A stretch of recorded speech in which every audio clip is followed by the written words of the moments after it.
Hi, Sam. Hi, Hannah. How are you doing today? I'm full of dread. Why are you full of dread? Oh, because of what we're talking about today. Yeah. Honestly, what I'm curious about is like your relation to today's topics as a boy who grew up doing martial arts. Yeah. But now currently man, but former boy who grew up doing martial arts as a boy. I mean, sometimes I consider myself a boy still. I know you do. You're wearing a backwards baseball cap right now. Yeah. So, today we are talking about two topics. And I actually, this is why I love collaborating with you, because had I been doing this, I would have just been talking about power slapping today. And you had the great idea of bringing in a foil, if you will. Yeah, that's a great way to put it. Yeah. A foil to power slapping, which is Jackass. Jackass. So I'm going to start out and talk about power slapping, briefly describe it, go over the rules, and then we'll talk about some of the controversy surrounding it and our thoughts on it. And then we'll go into talking about Jackass and then see how the two compare. Yeah, and throughout we are, I think, going to be talking a lot about masculinity, about consent, about spectacle. Yeah. Yeah. All very charged words in this day and age. Oh, yeah? Consent, masculinity, and spectacle. Yeah, I definitely think so. Mm-hmm. Okay, so I'm going to start off with power slapping. What could be more American? Yeah. And I think we're not going to get too much into the history of it, but there certainly has been I think there's a big Russian slap fighting scene. Yeah, that track. And I'm sure that like cultures around the world and prior to 2025 have had something very similar, maybe not as crystallized into a company of which Dana White, the CEO of UFC, owns. But certainly, I think there have been men and women hitting each other back and forth for fun for a long time. Oh, yeah. I've done that with my friends. Yeah. You're drunk and you're like, let's slap each other in the face. Yeah. Or why don't you hold up my hand, punch as hard as you can. Yeah. Which is interesting from someone who's done martial arts in the past. From that standpoint, you do get a lot of people like, generally when you tell people that like, oh, I'm a black belt, like the first thing they'll ask is, oh, can you beat me up? So there's this. Really? Yeah, for sure. Like there's this. That's what I said when you told me that. Yeah, well, I mean, I think I don't think it's all the time, but I think that kind of reaction is something that does happen a lot. And I'm sure many people who do martial arts could testify to that.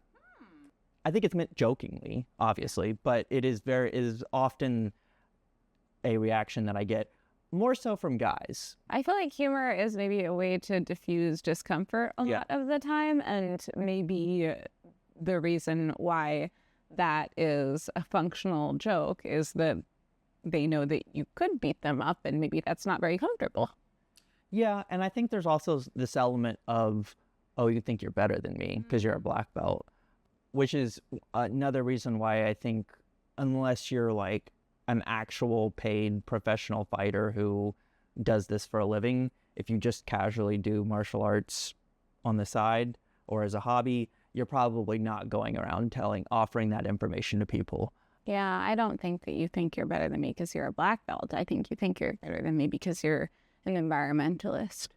Yeah, well, that's a topic for another. But, okay, so power slapping. Power slapping. Yes. So I mentioned before, it is a power slapping, or I should say power slap, is specifically a company that is owned by Dana White, who again is the owner or the CEO of UFC, which is the Ultimate Fighting Championship. UFC has been around for 30 plus years as a company, and as we've said, MMA as a sport has been around for a long time. MMA being mixed martial art. For me, a layperson, I know it as like the most dangerous, like kind of anything goes, toxically masculine, intense sort of competitive fighting, more so than boxing, more so than wrestling. Yeah. So Power Slap as a company came along in like 2022 or officially premiered in 2022 or 2023. I can't remember. But, we're talking very recent. And let's go over the rules real quick. So interestingly, Power Slap is a licensed sport by the Nevada State Athletic Commission, which the reason it's Nevada is because Las Vegas, and I'm sure there was work done behind the scenes to ensure that it was actually licensed as a sport because Dana White was going to be premiering it alongside UFC as another sport competition. Mm-hmm. So Power Slap, the company, does use rules similar to those established by other slap fighting leagues.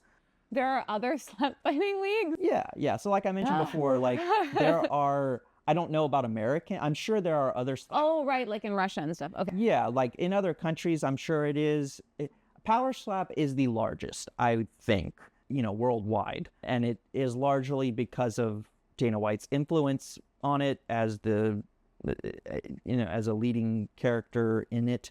Okay, so back to the rules. So the interesting thing, I think the rules for this are very interesting because I think really the controversy, because I think some people would throw power slapping in together with MMA and be like, well, what's the difference? Like people are beating the crap out of each other.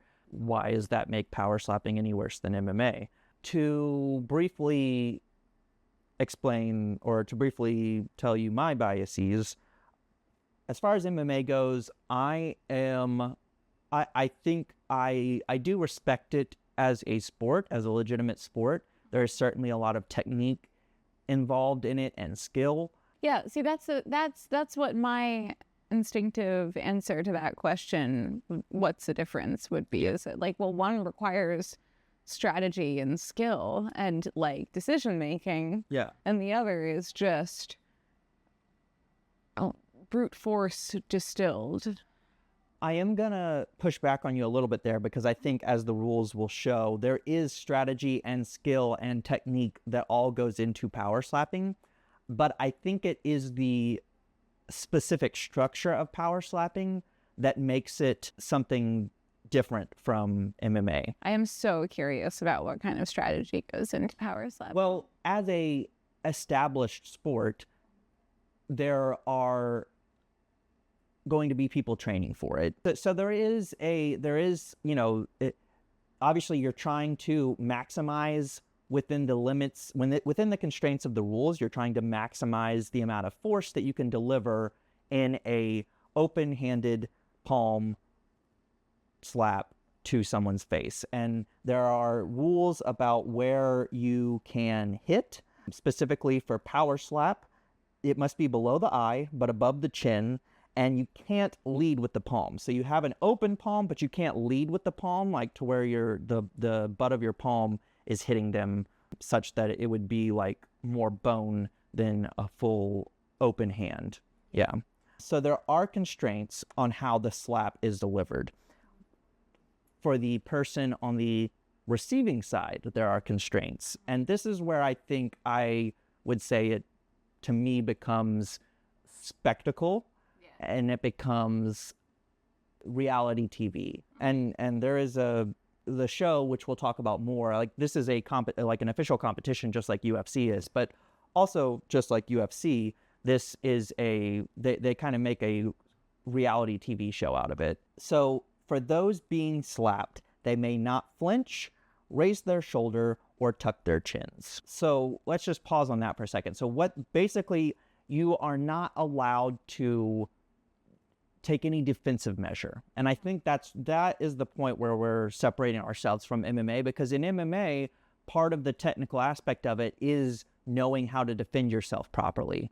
And oftentimes, well, I'm not going to, there's a technique to the defense. So we move to power slap, and in power slap, there is certainly a technique to how you hit the person, but on the receiving side, there's no technique to it. It is simply, you must resist your natural inclination to protect your most sensitive organ in your body, your brain, and merely just take it without flinching.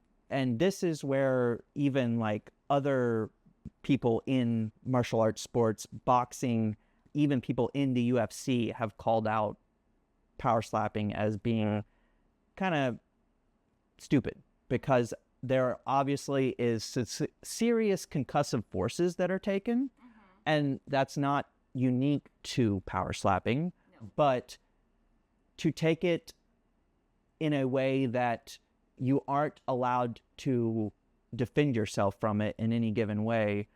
I mean, yes, these sports are, to some level consensual, which we'll talk more about, but you're still, you are signing up by doing this sport to receive brain damage. That is for certain. Now, again, like the reality of it is that if you're an MMA fighter, you likely will have brain damage. But there's something about the way in which you are not allowed to protect yourself, which really separates this from the others. There are such funner ways to sustain brain damage than getting slapped in the face on TV. Yeah. So how do you figure that power slapping does involve strategy and skill? Because, well, we talked about the technique in the actual slap itself. Well, we talked about the regulations regarding the actual slap itself, but I still don't understand what the technique is besides, with a flat hand, exert as much force as you possibly can. Well, one other thing we didn't mention was that the slapper, in addition to not being able to lead with their palm, also has a limited range of movement. They're kind of put inside a box, and they can't make any torque of the feet, any twist of the feet, or step outside the box. Any of that will disqualify their slap. Everything you're saying is making me think that this entails less strategy and technique. Yeah, to a certain extent. I mean, I guess the strategy and skill of this comes from the fact that you are constrained to a point where you have to practice, because as someone who's the technical aspect of this comes from the fact that you are so constrained that you have to spend training time practicing slapping without overexerting your body, without using too much of your body. So you have to gain a technique that is allowable within the rules. And that is a good point. I think that also does make for a way in which this is different from other other MMA type sports where, in UFC or in boxing, as long as you throw a punch, without, I don't know exactly, you can't do like fish hooks where you're like grabbing people's mouth with your fingers. You can't like poke people in the eyes. You can't like grab people's skin. But other than that, if you're striking the person, the technique is kind of open to however you want to throw it. So you have, I guess, you do have in MMA a broader range of the type of technique that you could see. Whereas in power slapping, it's all about being constrained to the point of you must learn how or train yourself to generate as much force as you can within the limits of the rules. I had just had such an urge to pose the question, what is it about fighting and violence that people find so enthralling? Yeah. And then I thought, I demanded that you go see 28 Years Later with me yesterday. I love the Saw franchise. Like, I'm not without sin, so I could ask myself the same question. What is it about violence? What is it about fighting? Yeah. And also, what is it about fictional violence? Like fictional, sensationalized, gratuitous, built violence that I find not just unobjectionable, but entertaining. Yeah. And why does that not carry over to fighting sports, which I have no interest in whatsoever? Yeah, well, I think the distinction there is that there are actual people being harmed. Probably. If there is, to the extent that there is a controversy surrounding MMA, it is that, there is, even in boxing, there's a lot of someone who spends their lifetime as a professional boxer is certainly going to live their later days with some sort of brain damage. Yeah, I remember there was that, I don't want to call it a controversy because that lends it too much credence. There was the hoax about the Olympic women's boxer secretly being trans, which she was not. Yeah. And a lot of people who have not really seen much or any boxing watched that fight and were horrified. And Yeah. I like had the urge to say, yes, boxing is gross. It is quite distasteful. I also don't care for it. Yeah. You know, I don't think that people who don't watch fighting sports realize how intense they are. Yeah. Yeah. There's a lot of blood.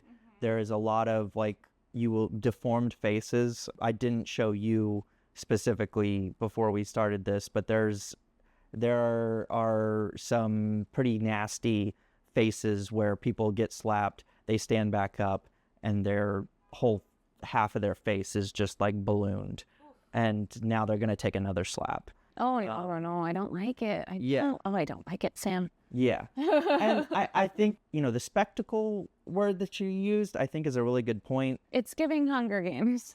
Yeah, where, it's no longer fictional, yet in a way it is, because there's almost a way in which TV itself, we have reality TV, and there's an extent to which we recognize that even that is staged, fictional. And so when we see something from a screen, I think spectacle is a great way to describe it, because it's not happening immediately in front of us. It's not like it's on a two-dimensional plane. Even though people are really hitting each other and people are really getting hurt, it makes it easier to digest on the grand scheme of things for some people. You said this is not something you would want to watch. I generally do not watch. I mean, I just don't have an interest. I would say I don't really have much of an interest in sports, watching sports generally. So, I mean, I've certainly watched several UFC bouts before, but more so with friends, and I don't follow it myself. Yeah, well, but also, if you were to watch a fighting sport, you would be watching people doing something that you know something about, and you'd be able to, assess what they're doing. Yeah, to a certain extent. Yeah, I would just be watching actual people getting hurt. I wouldn't have any insights in it. Yeah. And I think that has a lot to do. If you sent me to one martial arts class, I bet I would be a lot more interested all of a sudden in watching a MMA fight. Yeah. You know? Yeah. So, I mean, in that way, I think that is what... but not the case with power slapping. Yeah. So, obviously, there have been scientists and doctors that have come out saying that not only is it very kind of... it goes beyond just stupid. It's very... I think they would label it dangerous. Yeah. And they talk about how you can see in some of the... And again, these things happen in boxing. They happen in MMA, but just the fact that they happen in power slapping, I would venture to guess that they're going to happen more often if this sport continues, because there's just no defensive aspect to it. But the doctors talk about this thing called fencing posture, which is, you'll see after the person gets slapped, their whole body kind of curves inward. And I believe it is like an instinctual reaction. It is also very significantly associated with traumatic brain injury. So what you're watching basically is someone's body responding to getting hit so hard that it's trying to... I don't know actually what the fencing posture is trying to do, or if there is an actual biological, physiological benefit to it, but you're watching someone who's undoubtedly leaving that ring with brain injury, traumatic brain injury from the concussive forces. I mean, probably it's an instinct to curl in because you're kind of wrapping your body around your essential organs, right? In the same way that, if we're scared, we would go into the fetal position. Yeah. That's kind of what I would think too. I don't know if that's actually the. Yeah, that's true. I'm just guessing. Yeah. But I think regardless, where there's evidence that these people are undoubtedly experiencing traumatic brain injury. Mm-hmm. So there was actually a tweet from a neuroscientist who was also a former wrestler. And, he mentioned and showed the fencing posture and the significance of the traumatic brain injury. And so his comment was, what's next? Who can survive a stabbing? Yeah. So it's at what level do we draw the line, or at what point do we draw the line and say, okay, sure, we can get people to agree to do this. And that's where I'd like to go with this, to speak of it more from a sociological standpoint is the other thing he said is that people who aren't taking these risks are exploiting those who do. So, I mean, in the sense that it is consensual, yes, the people who are competing in power slapping and going up into this ring have agreed and to a certain extent know the risks. But I think there is an argument to be had that these are also people who are possibly being exploited in the sense that they are being promised money and fame for doing something that will undoubtedly alter their lives because, and they pursue it, maybe certainly in part because they want to do it, but also in part because of the money.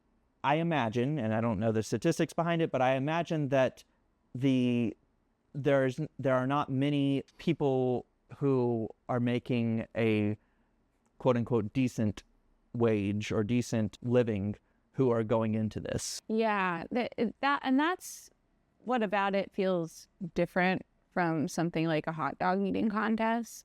Like even the elite hot dog eating contest, like very few of those hot dog eaters, that's their whole career. Most of them have their day jobs, and that's like a fun, wacky thing they do. Yeah. And something like power slapping, which also appears silly. Yeah. Is at the same time much more physically harmful, and perhaps people are, not doing it as a break from their day jobs. Yeah. And I think there's probably the maybe clearest association we can draw here is gladiators. What? Or football. That too. Well, and there's an interesting discussion for another time about football. Again, there's a degree of separation between football, between MMA, between boxing, and something like power slapping. Because yes, in all four of those activities, there's a degree in which you're more likely to come out of it having brain injury. And now we're going on a break. We'll be back to talk about Dana White. Dana White.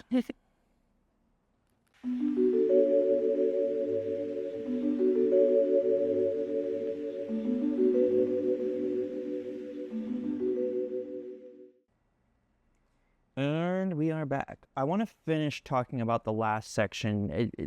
Did you have any other thoughts when talking about I mentioned gladiators, you mentioned football, this way in which as a society we can sometimes exploit those who are quote unquote in the lower class to have something to aspire to for fame and a way to make a living that is very harmful to them and is to the quote unquote upper class a source of entertainment. So it's kind of, in a way, it's like, dangling a carrot for someone to do something that you watch them struggle to try and grab the carrot, giving those kind of vibes. Did you have any other thoughts on that? Yeah, I mean, it's just like, it's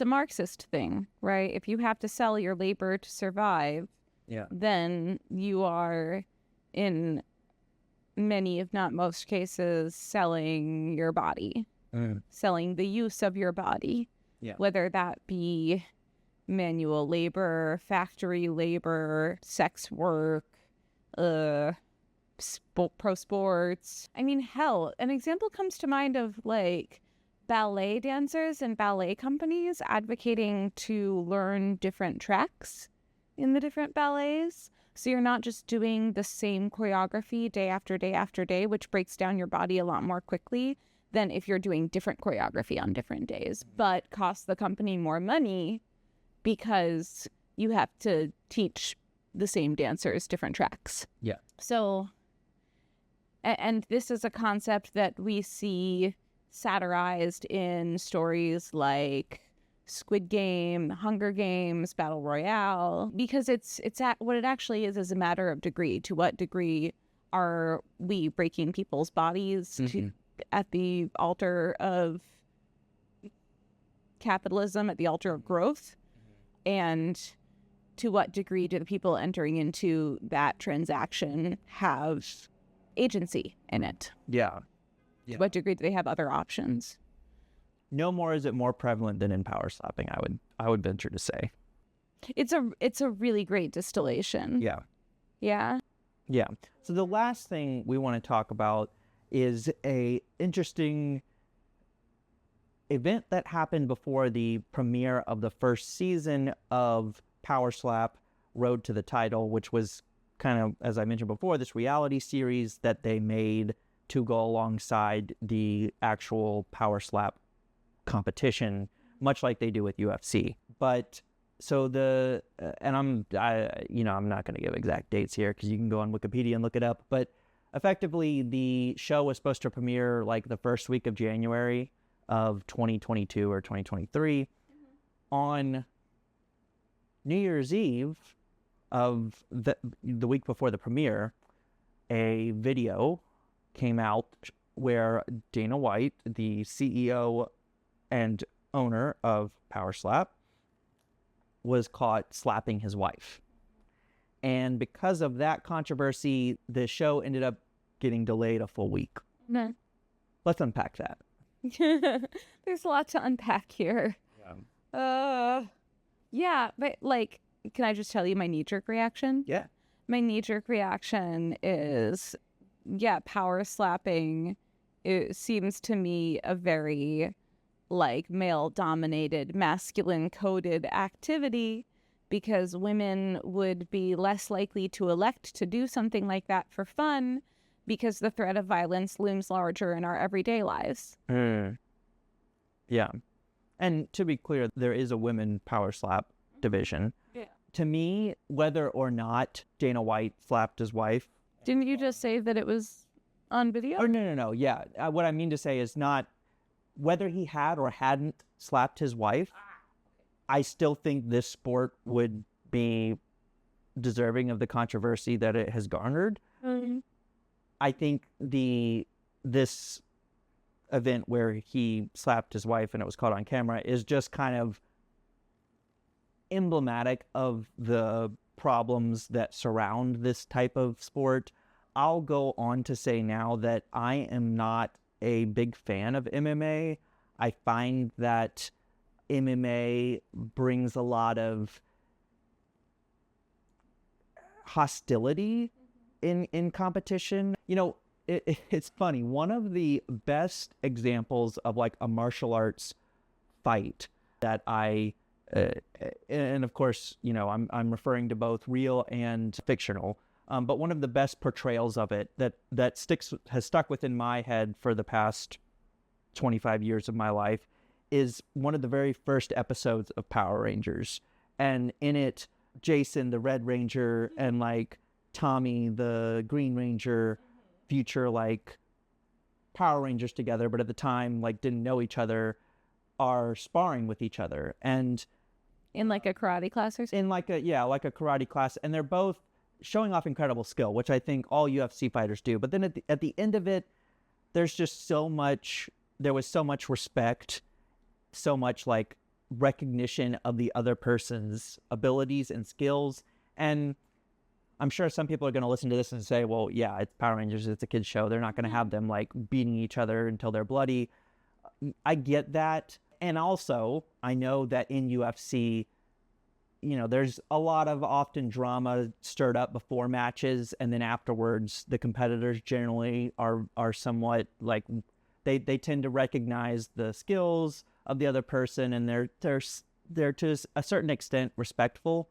But it is again, with, you know, alongside with the spectacle of the kind of reality TV aspect of UFC, it just brings in a lot of this just vitriol kind of towards the other person, and a lack of respect. And it's not that couldn't be seen in other sports too. You know, I'm not certainly not saying that UFC is unique in that, or that Power Slap is unique in that, but there's a way in which it's very much about, more than in any other sport, just like being this sense that you are just dominating this other person. You are hierarchically superior to them, and can physically, to a certain extent, you could physically kill them. I mean, that's kind of, it almost goes there for me in UFC. And that's why I don't like it. I don't think that's a reason that it should be stopped. I'm not, going to advocate for it to, that people should stop watching it. But it does breed this certain culture. And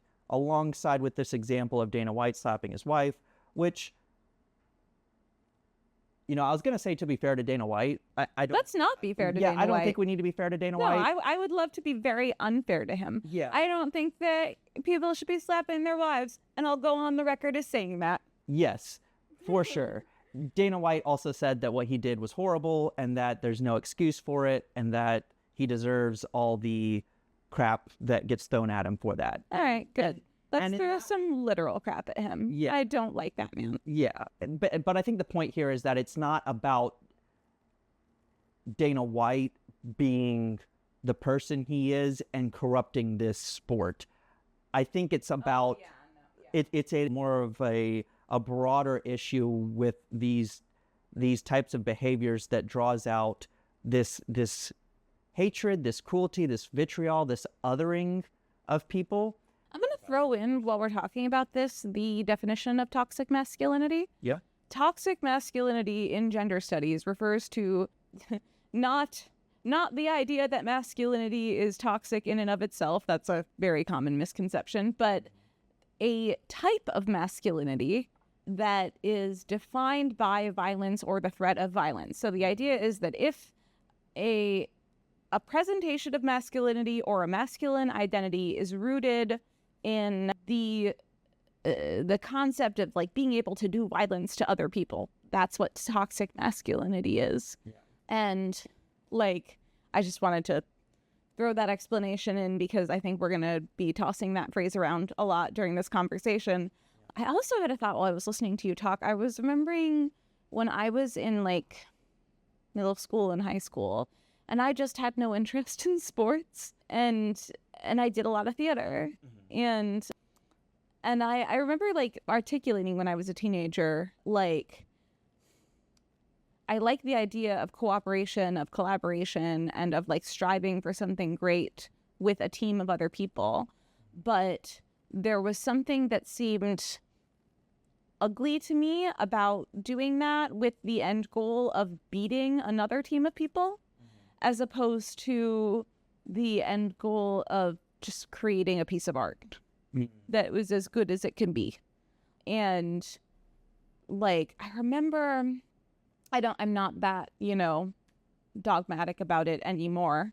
I understand like the value of healthy, cordial, respectful competition and sportsmanship as like a way to bring people together. But my prefrontal cortex was not developed at the time that I came up with that. So, but as I got older, I was one of those people who like started moving my body more in my 30s. And the way that I became a fitness girly was I got it in my head that I wanted to do a Tough Mudder.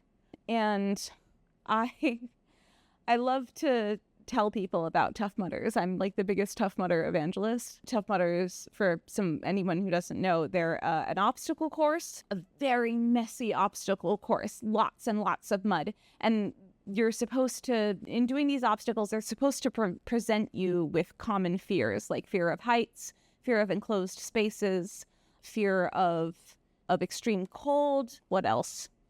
And fear of electricity. And so when you see like pictures and videos of these events, like they seem very intense. You see people like very wet, very dirty, falling from extreme heights. Their faces are showing like a grimace. And it might even look a little bit disturbing, like to look at it, until you find out that in a Tough Mudder, it is not a competition. There are no winners and losers. You don't have to do any of the obstacles. They tell you at the beginning, the only way that you can fail today is if you don't push yourself as hard as you can, and the only person who will be able to tell you whether or not you failed is you. And they're very collaborative. The obstacles are built in such a way that nobody could possibly get over a lot of them without help. You're supposed to help others, and not just the people that you came there with, but strangers. So I've had like incredibly affirming experiences doing Tough Mudders. falling from, 8 feet up in the air and a complete stranger caught me, dragging somebody up a mudslide, being part of a human ladder and then climbing up that ladder.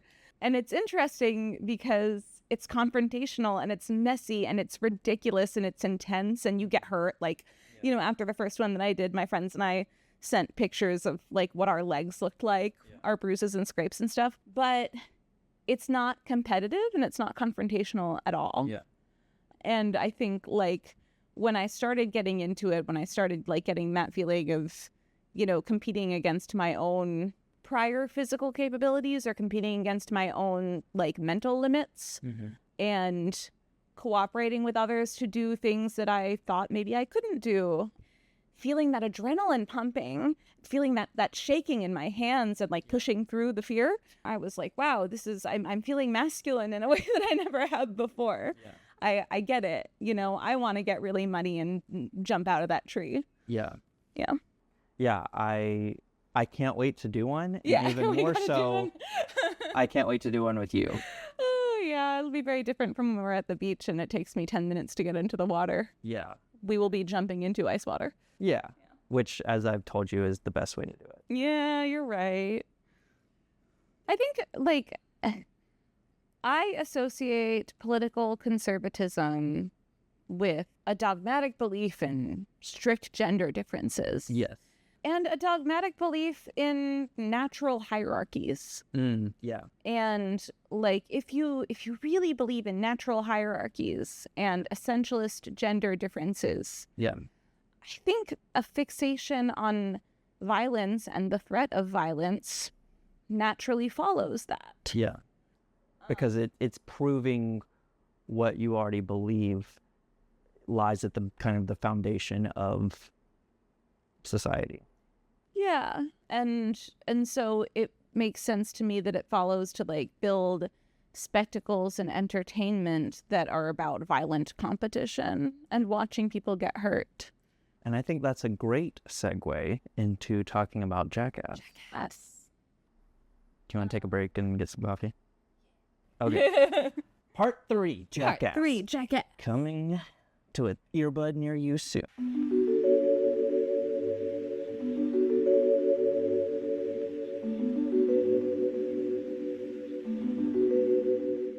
A great foil to power slap the show is Jackass, the show. And this is something that you know more about than me, so I'm going to let you take this one. Yeah, I'm a Jackass expert. Yeah. You listen to one podcast. I listened to one podcast episode, an episode of a great podcast called American Hysteria, which is much better researched and more beautifully written than anything that I'm saying on mic right now. But we're bringing new connections in. Yeah. So we're traveling 22 years prior to the premiere of Power Slap, when and this is, I'm reading right off Wikipedia right now, an American reality slapstick comedy television series and media franchise was created by Jeff Tremaine, Spike Jones, and Johnny Knoxville. This was an MTV show.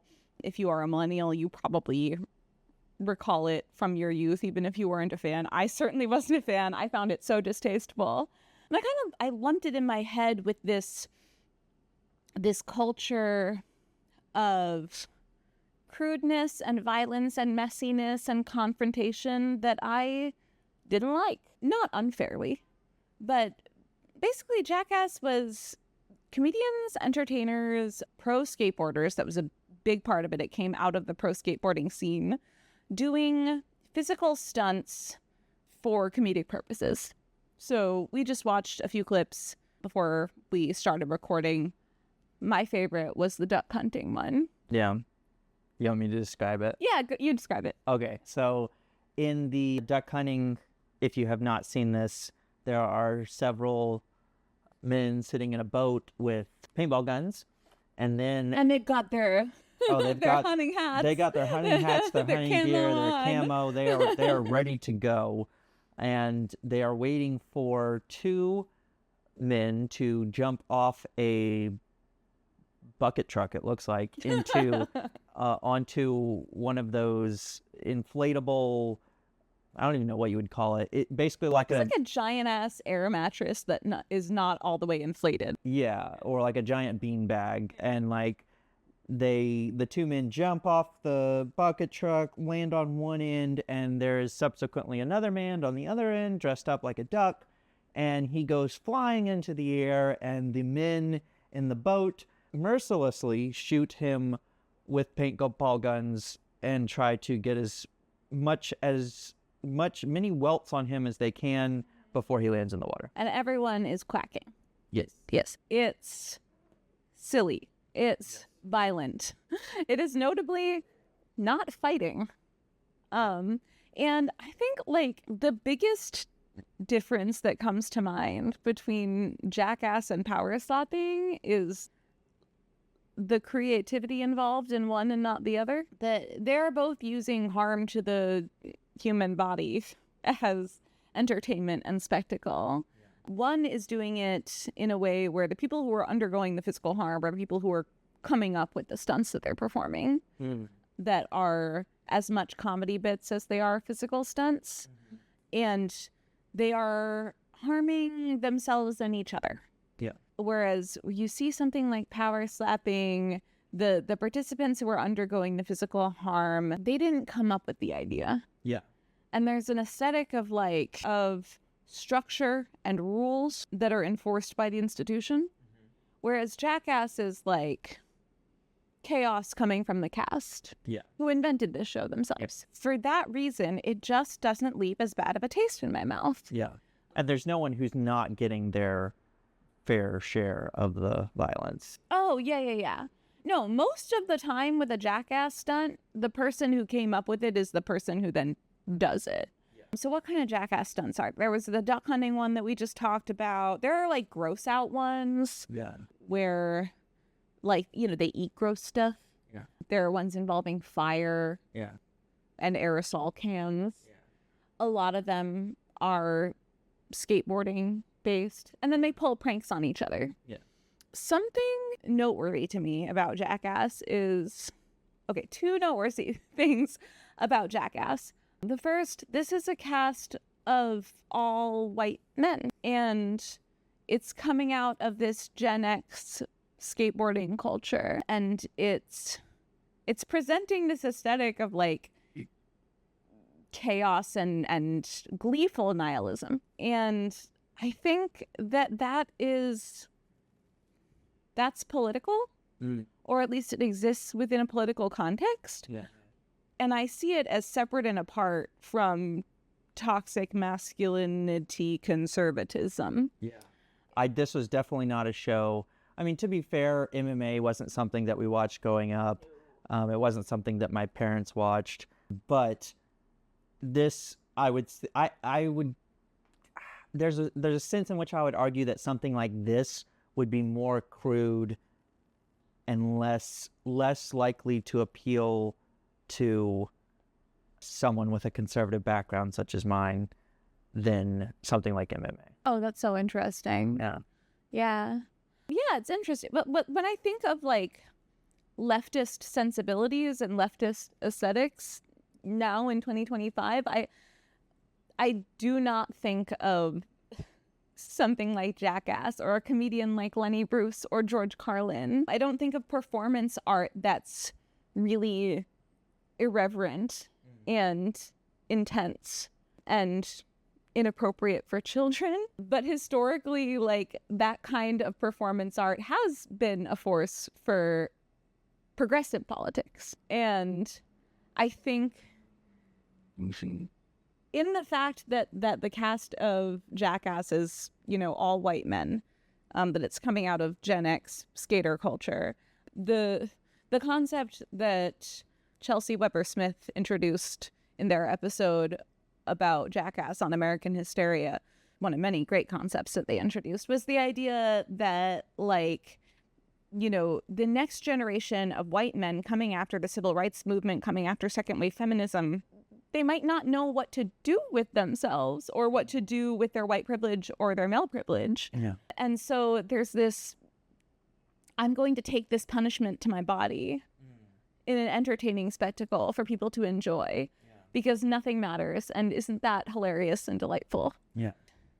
I find that weirdly charming, you know, conceptually, even though I don't want to sit down and watch Jackass. Yeah. And then another aspect of it that is deceptively progressive is there's a lot of homosociality, shall we say. There's a lot of kissing and hugging and grabbing each other on the butts and, you know, using your schmuck for stunts, using your butt for stunts. There's a fixation on the genitals and the butthole, and an interaction with each other's genitals and butthole among all these straight guys. Yeah. You know, that is weirdly accepting of queerness. Yeah.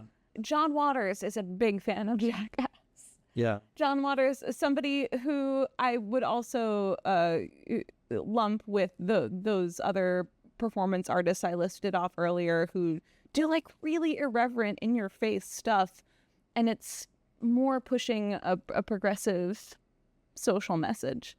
And there are quotes from the cast of Jackass where they're very aware that this is what they're doing. They say we like to bucket to homophobes, make them uncomfortable with this homoeroticism that we shared between us. Yeah. And another thing that was noteworthy for me about Jackass that when I was a kid I found very uncomfortable, and now as an adult I'm like, no, that seems fine, mostly, is Jackass and the magazine. So there was this magazine called Big Brother that Johnny Knoxville, I believe, was associated with before Jackass came to be. And it was a skater magazine, and it was, you know, similarly controversial, similarly the topic of moral panics. There was a skater featured in that magazine who had dwarfism, whose name is escaping me. And then there was a cast member of Jackass who also has dwarfism, Jason Weeman Acuna. You know, at the time I read the inclusion of a visibly physically disabled person in this cast, not incorrectly, as something of a modern day freak show. You know, this is really dirty and ugly, and they're doing a lot of death-defying stunts, and oh look, there's a little person. Yeah. There's something in the American freak show tradition, something about like the spectacle of the other going on there. But at the same time, like, this was also an incredible athlete and a comedic entertainer in a cast of incredible athletes and comedic entertainers. Yeah. Without much differentiation. Yeah.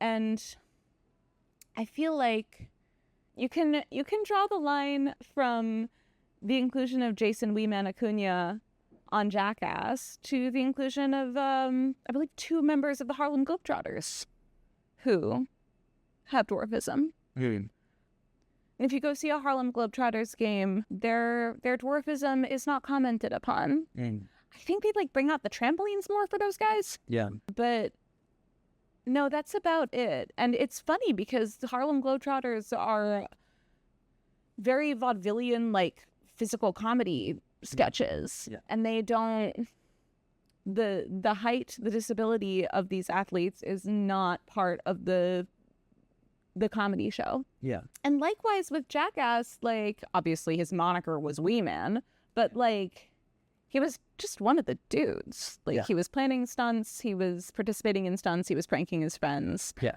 There was a real passive acceptance that I don't think that you would have found in a lot of other places.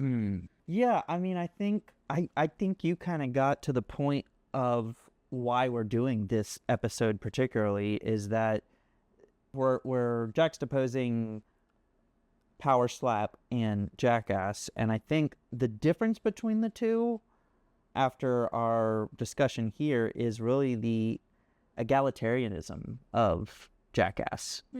As you were describing the nature of Jackass, the chaoticness of it, there's this somewhat diverse group of white guys who are coming up with stunts and harming themselves physically for entertainment in the same way that a power slap fighter would.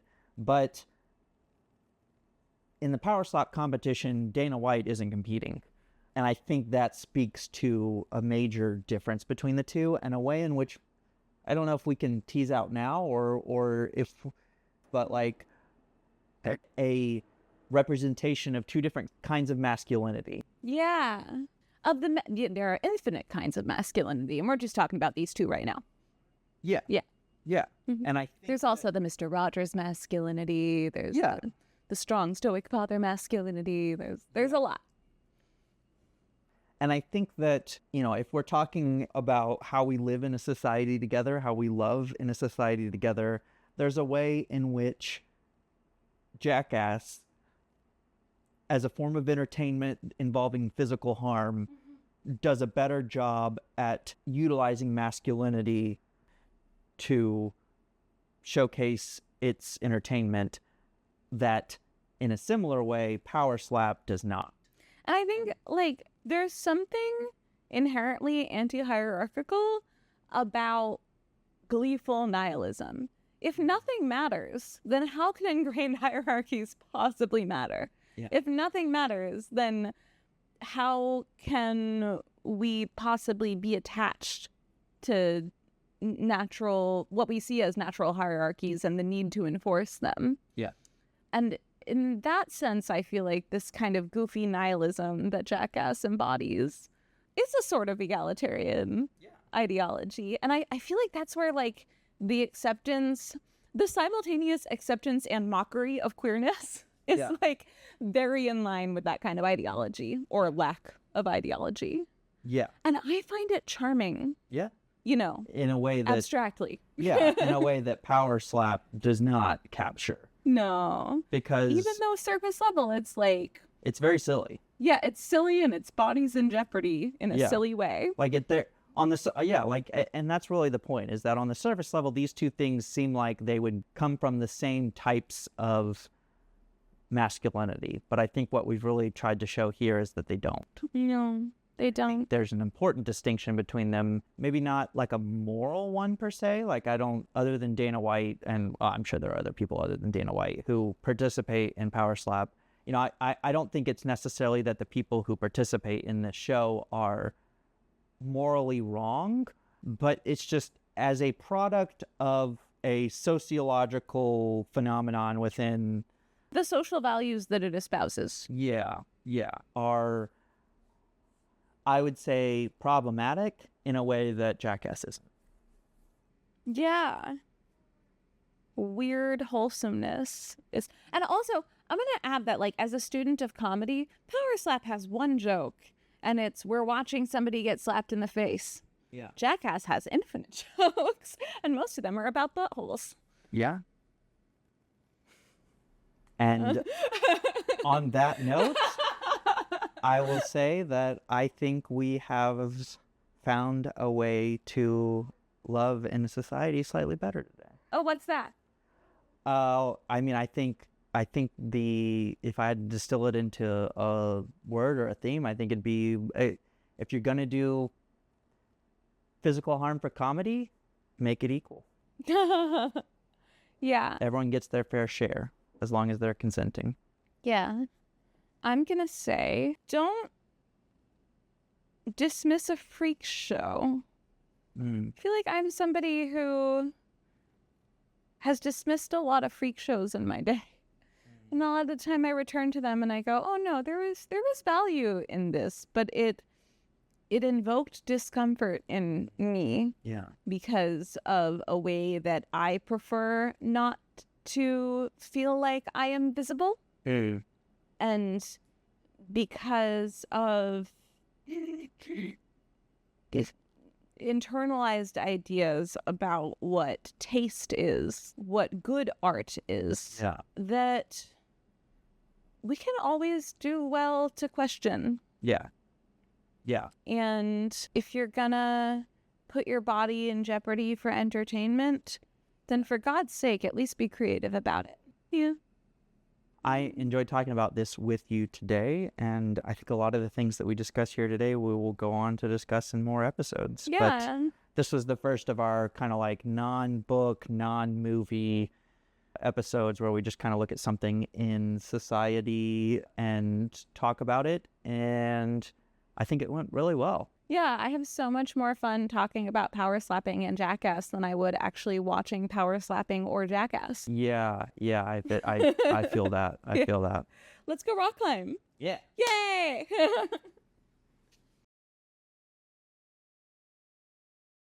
What word should I use for dick? Schmuck.